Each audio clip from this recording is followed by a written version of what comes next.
Well, moving on. We watched Mortal Kombat Legends Snowblind. Kind of a banger. Came out in 2022.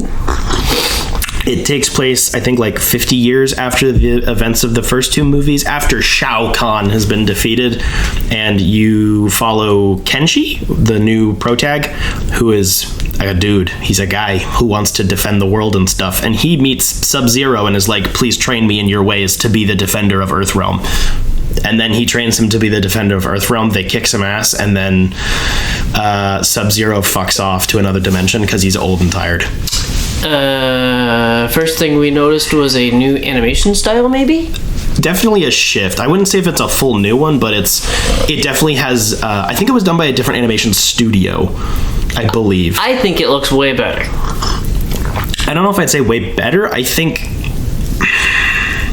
I like both styles quite a lot. I think these movies do look pretty good, but I think the people look less weird in this one. Yes. The second one looked a little muddy or clunky or something, and a lot of the action in this one felt really smooth. Yeah. I think the faces definitely look better.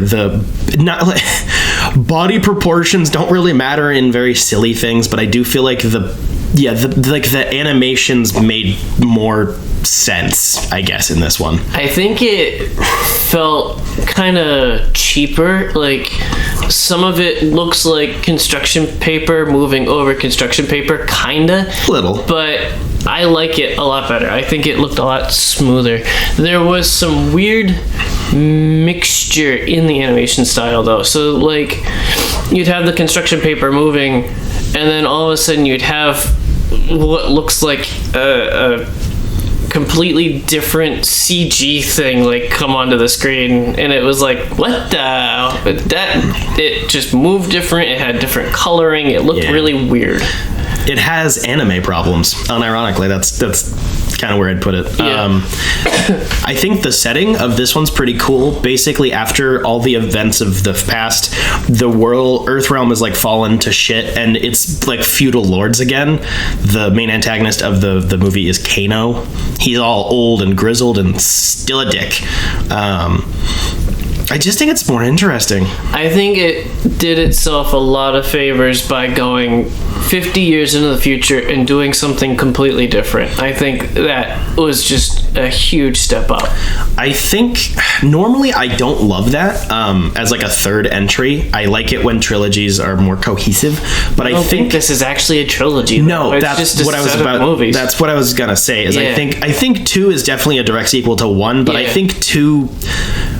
It kind of Last Jedi's itself, where it kind of ends the conflict by the end of the movie, so it's like there's no real room for another one, right? Which I didn't love about that. It felt very rushed in Battle of the Realms, or Battle for the Realms, or whatever the hell it was called.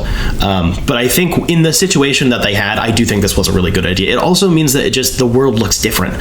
There's a different aesthetic. There are different characters. It allows you to introduce a bunch of different characters from the series. I don't know the actual game lore that well, but I think this pulls a lot of stuff from the side games, from what I could gather, and probably 11, I think. Maybe. So I think it was really cool for that. It feels like Mortal Kombat, and it does have a lot of Mortal Kombat characters, but it definitely felt less fan servicey. Not that I minded any of the fan service in the first 2 movies. I like when it's like, wow, look, it's the guy.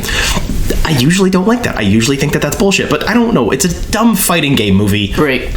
That's fine. And it's fun. Yeah, but I think this one was a lot more... It felt more like a real story. It felt a little more... Not effortful necessarily, but like they actually wanted to tell a story about something other than going through the motions of like, wow, look, Scorpion's mad because family dead. They changed the X-ray shots or X-ray kills or whatever, and I liked it. You didn't. I argue that these new brutalities, I guess, are more visceral. Like they're ripping spines out of backs, and you see just the effects of that. And I thought it made the movie more cohesive instead of slow-mo, very high contrast colors where you can see like the bones being ripped from the skeleton. I don't know. I like the change. I have mixed feelings on it. I think it looks really good. I think it fits in more with the presentation because it's not. Also, you have Snyder brains. You like the slow-mo shots. Yes, but I think it's because in the first two movies it feels more gamey, because that's what the games quite frequently do. They do oh my gosh, look, you just shattered his kneecap, holy fucking shit, which is fine in a video game, but I think it definitely fucks with the pacing of fights. Right. And I do think that this flows better when it's like it just shows you them ripping the spine out in the same animation style. They just do it. I think I've come around on it the more I thought about it. I like the flash of it in the other ones. I think maybe in the tournament setting, I think it's cool because the tournament setting is already artificial, so you can fuck with the fights however you kind of want. It already feels like a playbook, like a play set. But I think in this, where it's more like a story, I do think it works better for the movie. The music in this one was also really good. It stood out quite a lot. They didn't use the Mortal Kombat theme as much, but it was good. I like the music was work. It did good music thing. It didn't feel like stock direct to VOD animation music. The further we go into these, the more I cringe and roll my eyes when Scorpion says get over here. It's like, ugh, come on, like, you don't have to say it every time. Which is funny because you're more of a Mortal Kombat fan than I am, I think. I don't know, maybe it's just camp that isn't hitting me. I'm not in the mood for it, but I don't know. It might just be because we're doing so much of it next to each other, too. On the bright side, the fourth one is a prequel that's only about Johnny Cage. I'm very excited for that. I have no clue what reception it got. I only saw the poster. I didn't see a trailer for it. It just dropped out of nowhere. And also, Johnny Cage is going to be in the second live-action one, played by Carl Urban, so that's cool. That's even more exciting.